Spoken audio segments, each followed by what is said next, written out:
दिल्ली में 9 बजे तक जो वोटिंग हुई है वो 8.10% हुई है। नॉर्थ दिल्ली में 9 बजे तक 7.12% वोट कास्ट किए गए हैं। नॉर्थ ईस्ट दिल्ली में 9 बजे तक 10.70% वोटिंग हुई है। साउथ ईस्ट दिल्ली में 9 बजे तक 8.36% वोटिंग हुई है। सुबह से पोलिंग स्टेशन पर लोगों की कतारें हैं और शाम 6 बजे तक, जैसा मैंने आपको बताया, वोट डाले जाने हैं। तो यहाँ लगातार वोटिंग चल रही है। हुज जो दिल्ली के हैं, पावर कॉरिडोर के लोग, वो पहुंचकर अपने अपने वोट कास्ट कर रहे हैं। और किन किन महत्वपूर्ण लोगों ने अभी तक वोट डाला है वो आगे आपको बताऊंगा, लेकिन उससे पहले आइए साक्षी और श्वेता के पास चलते हैं और उनसे हम ये समझते हैं कि उनके पास इस वक्त के मुख्य अपडेट्स क्या क्या हैं। Over to you.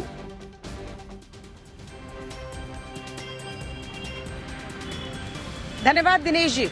दरअसल आपने सही कहा कि हम इसी थार से अपनी सवारी करते हुए दिल्ली के तमाम इलाके में गए और हमने वहां लोगों से जाना कि दिल्ली के मुद्दे क्या हैं और किन मुद्दों पर दिल्ली की जनता वोट करेगी। इस बार दिल्ली में कांटे की टक्कर साक्षी हमें देखने को मिली है। हर जगह जो त्रिकोणीय मुकाबला है वो कहीं ना कहीं आम आदमी पार्टी और बीजेपी के बीच भी सिमटता हुआ नजर आ रहा है। तो कांग्रेस कितना खेल किसका बिगाड़ेगी ये भी देखना होगा। इस वक्त हम मौजूद हैं ओखला विधानसभा क्षेत्र के शाहीन बाग में, जिसे पूरा देश जानता है। जब प्रदर्शन हुआ था सीए और एनआरसी को लेकर तो ये मुख्य केंद्र बना था। और यहाँ की जनता क्या सोचती है, आप क्या अमरतुल्ला खान अपनी सीट बचा पाएंगे या एआईएमआईएम के कैंडिडेट उतारने से खेल बिगड़ता नजर आ रहा है, सीधे जनता से जानेंगे साक्षी। बिल्कुल जनता से जानेंगे श्वेता। और लगातार हम यहाँ पर मौजूद हैं, हम देख रहे हैं कि बड़ी तादाद में जो लोग हैं वो अपना मताधिकार का इस्तेमाल करने के लिए पहुंच रहे हैं। वहीं अगर सुरक्षा व्यवस्था की बात की जाए तो यहाँ पर ड्राई डे घोषित करने के साथ साथ में 220 कंपनियां जो है अर्धसैनिक बलों की वो तैनात की गई है। 35,000 से ज्यादा जो ट्रूप्स है, पुलिसकर्मी है दिल्ली पुलिस के, वो अलग अलग जगह पर तैनात है। हम खुद जब अपनी गाड़ी लेकर यहाँ पर आ रहे थे,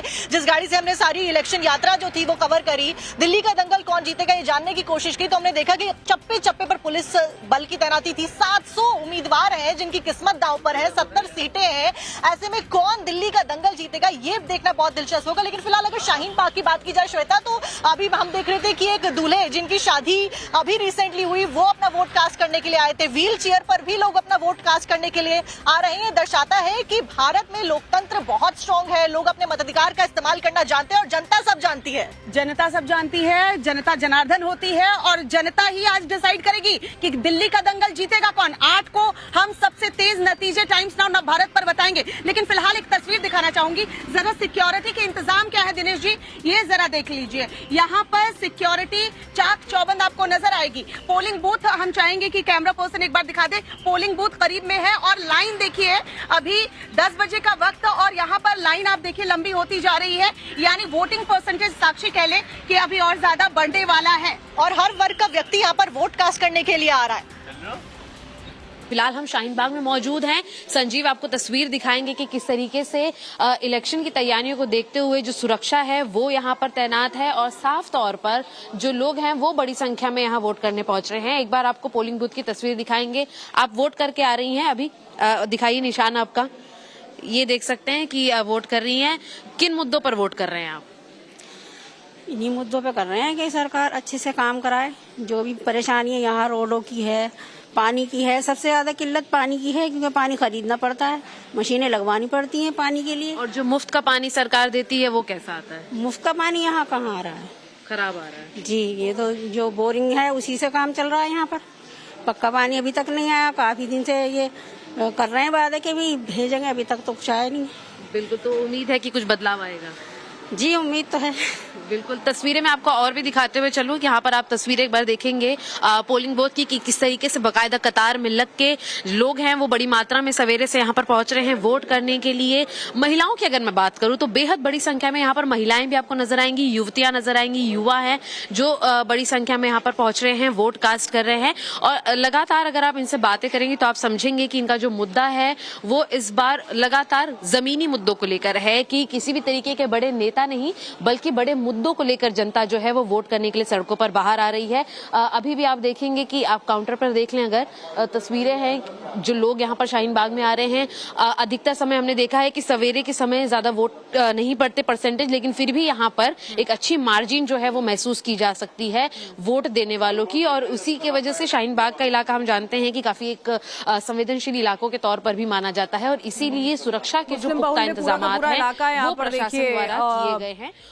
और उसी के साथ में बहुत ज़्यादा बयानबाजों की बाहर रही थी इस पूरे इलाके को लेकर। आप बनी रहिएगा हमारे साथ में। शिवानी, आगे बढ़ते हैं हम यहाँ पर। प्रेरित भी हमारे साथ जुड़े हुए हैं और मोहित भी हमारे साथ इस वक्त है। मोहित, पटपड़गंज से आप हैं इस वक्त। मनीष सिसोदिया की सीट हुआ करती थी, बदल दी गई।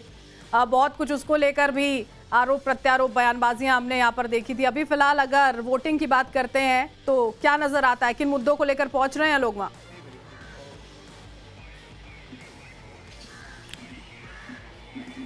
बरखा, इस वक्त मैं चांदनी चौक सीट पर आ चुका हूं और यहां पर मैं एक मुस्लिम बूथ पर हूं जहां पे मुस्लिम बहुल इलाका है और यहां पर आप देखें कि सुबह से अब लाइन लगनी शुरू हो गई है। हालांकि और जगहों के मुकाबले यहां पर रुझान जो उत्साह थोड़ा कम नजर आ रहा है, लेकिन ये वो सीट है जो मिली जुली संस्कृति जिसे कहा जाता है, दिल्ली की चांदनी चौक जो मिक्स पॉपुलेशन की सीट है। यहाँ पे प्रहलाद सिंह साहनी पिछली बार आम आदमी पार्टी जीते थे, इस बार उनके बेटे पूरणदीप साहनी को आम आदमी पार्टी ने टिकट दी है। अगर बीजेपी से बात करें तो सतीश जैन है और कांग्रेस की बात करें तो जयप्रकाश अग्रवाल के बेटे मुदित अग्रवाल को यहाँ पे टिकट दी गई है। यानी इस बार बेटों का चुनाव ये इस विधानसभा में देखने को मिल रहा है, क्योंकि जो हैवी वेट लीडर्स रहे हैं उनके बच्चे इस बार यहाँ चुनाव मैदानों में उतरे हैं। तो फिलहाल यहाँ पे कुछ वोटर्स लाइन में लगे हैं जो वोट देने जा रहे हैं। इनसे पूछते हैं किन मुद्दों पर ये वोटिंग करने जा रहे हैं। सर, आप वोट देने जा रहे हैं, किस मुद्दे पर वोट करेंगे?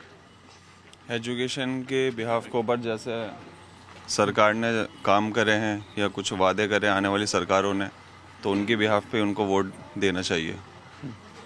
आप वोट देने के लिए जा रहे हैं, क्या जहन में है वोट देने में? एजुकेशन को लेकर सर, और उसके अलावा जो काम चल रहे हैं, अच्छे काम हो रहे हैं दिल्ली में, आम आदमी पार्टी के को समर्थन है, आम आदमी पार्टी केजरीवाल के लिए। क्या मुद्दे हैं आपके लिए? यही मुद्दे हैं हमारे। क्या पार्टी सही काम कर रही है और बेहतर काम कर रही है। हम यही कोशिश करेंगे कि वे पार्टी आए और सही काम करे। तो कहीं ना कहीं ज़मीनी मुद्दे हैं, जो यूथ है वो एजुकेशन के मुद्दे पे वोट करने के लिए जा रहा है। महिला वोटर्स भी हैं जो वोट करने के लिए जा रही हैं। किन मुद्दों को ध्यान में रख के आप वोट करने जा रहे हैं? बहुत सी चीज़ें हैं। फॉर एग्जांपल ये सरकारी स्कूल्स हैं, इनकी कंडीशंस और मुफ्त किराया किया हुआ है महिलाओं के लिए जो अफोर्ड नहीं कर सकती हैं। ठीक है, और भी बहुत सारी चीज़ें हैं जिसकी वजह से हम वोट करने जा रहे हैं। तो आप देख सकते हैं जो मुद्दे लगातार जिनको अलग अलग पार्टियां बता नहीं थी और चुनाव में उसको अपना की दावे तो कर दिए गए मोहित, और लोग वो समझ टर्निंग रहे हैं पॉइंट था यहाँ उनके पर लिए। कि कौन इन वादों को वाकई में निभा पाएगा। उसी लिहाज से वोटिंग करने के लिए लोग जो हैं वो आगे बढ़ते हुए, रंजीता झा हमारी सहयोगी, उनको भी आप देख पा रहे हैं, प्रेरित भी हमारे साथ जुड़े हुए हैं। और इस बीच में तस्वीरें यहाँ पर आ रही हैं दिल्ली के मुख्यमंत्री आतिशी की, जो पहुंची हैं मंदिर में पूजा अर्चना करने के लिए। उनकी तस्वीरें यहाँ पर आपके सामने हैं। प्रवेश वर्मा की भी तस्वीरें आई थी जब वो पूजा अर्चना करने के लिए यहाँ पर पहुंचे थे। तमाम जो ये बड़े चेहरे हैं जो चुनावी मैदान में अभी फिलहाल उतरे हुए हैं पूजा अर्चना करने के बाद वोट कास्ट करने के लिए पहुंचते हुए। प्रेरित भी हमारे साथ जुड़े हुए हैं। प्रेरित, कालका जी की अगर हम बात करते हैं, आतिशी अगर मैं गलत नहीं हूँ वोट अपना वो कास्ट कर चुकी हैं। बहुत दिलचस्प मुकाबला है आतिशी, रमेश बिदूड़ी और उसी के साथ साथ में अलका लांबा के बीच में। अलका लांबा माफ कीजिएगा, यहाँ पर उनकी तस्वीरें आई थी वोट कास्ट करते हुए। कौन कौन सी अहम बातें हैं जिनको ध्यान में रखते हुए लोग पहुंच रहे हैं, क्योंकि राजनीतिक चेहरों ने तो बहुत सारे मुद्दे बनाए थे, लेकिन जनता के क्या मुद्दे? आप बिल्कुल देखिए कि इस बार जो है तमाम जो सियासी दलों ने अपने अपने तरीके से मुद्दे बनाए। जहां भाजपा ने एक तरफ कहा कि बहाने नहीं चाहिए, बदलाव चाहिए। पीएम मोदी ने भी कहा कि डबल इंजन की सरकार रहेगी, लेकिन वहीं जो है आम आदमी पार्टी भी लगातार जो है कई तरह के आरोप लगाते रहे। सबके बीच में कांग्रेस ने भी अपने तरीके से सियासी स्थितियों को बनाते हुए दिखा गया है। लेकिन आपको बताना चाहूंगा कि आतिशी जो है, जो दिल्ली से मुख्यमंत्री है, वो अपने घर से निकली और घर से निकलने के बाद सीधे कालका जी मंदिर गई, जहां पर उन्होंने कालका मां का दर्शन किया और वहां से वो सीधे अपने पोलिंग बूथ के लिए रवाना हुई, जहां पे अपना वोट कास्ट करेंगी। तो ये देखिए, जो कालका जी का जो सीट है, इसमें ये लगातार यहाँ पे ड्रामे होते रहे हैं। बीती रात भी लगातार यहाँ पे ड्रामे हुए हैं, जहाँ पे कई तरह के आरोप लगे और जो आतिशी है उन्होंने कहीं ना कहीं जो है सो भाजपा के और दिल्ली पुलिस की साठगांठ का भी आरोप लगाया है। उन्होंने साफ तौर पर कहा है कि दिल्ली पुलिस और बीजेपी के जो कार्यकर्ता है, जो लीडर्स है, वो मिल करके कहीं ना कहीं आम आदमी पार्टी कार्यकर्ताओं को परेशान कर, जिसको लेकर के बीती रात तक हाई वोल्टेज ड्रामा चला है गोविंदपुरी पुलिस स्टेशन के बाहर में। और ऐसे में जब इस वक्त जब आतिशी ने जब कालका मां के दर्शन किए और दर्शन के बाद जब उन्होंने मीडिया से बातचीत की, तो उसमें भी उन्होंने साफ तौर पर कहा कि ये जो लड़ाई जो है, जो हम युद्ध कर रहे हैं, ये कहीं ना कहीं अच्छाई और बुराई के बीच में, सत्य और सत्य के बीच में, और भाजपा की गुंडागर्दी की भी बात उन्होंने कही है। तो कहीं धर्म युद्ध करार दे दिया था उन्होंने इसको। आप बने रहिएगा प्रेरित हमारे साथ में। अब भावना का रुख कर लेते हैं, वो भी एक पोलिंग स्टेशन पर इस वक्त मौजूद है। भावना, कहां पर आपकी मौजूदगी? दिखाएं तस्वीरें, बताएं जरा क्या मुद्दे और क्या तस्वीरें वहां पर।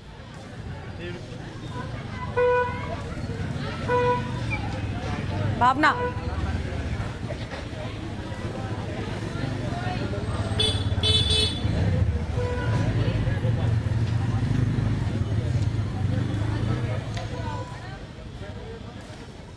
बिल्कुल बरखा, इस बार का जो दिल्ली चुनाव है वो वाकई बहुत दिलचस्प है। आपको सुबह सुबह की तस्वीर दिखाते हैं किस तरह से बड़ी संख्या में इस वक्त मैं तुगलकाबाद में मौजूद हूँ और ये एक तुगलकाबाद का गांव है, ये एक स्कूल है, आप प्राइमरी स्कूल है और यहाँ पर आप देखिए बड़ी संख्या में महिलाएं जो है वो वोट कास्ट,